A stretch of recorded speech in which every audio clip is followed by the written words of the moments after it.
Check this out.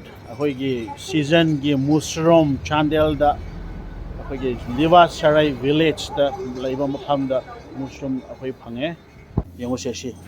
Yamna hawkhraba chandel gi mushroom angangba aduga angau bush laibani adubu angau bushi moi putholaktri yengo shini. Oidi hawba nga tani shi. Shom du sulai rishi.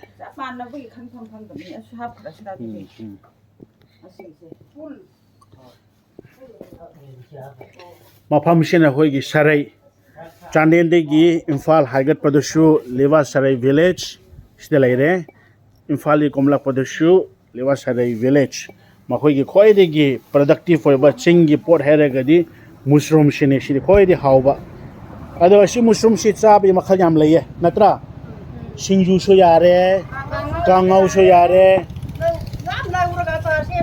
achar shem lo so yare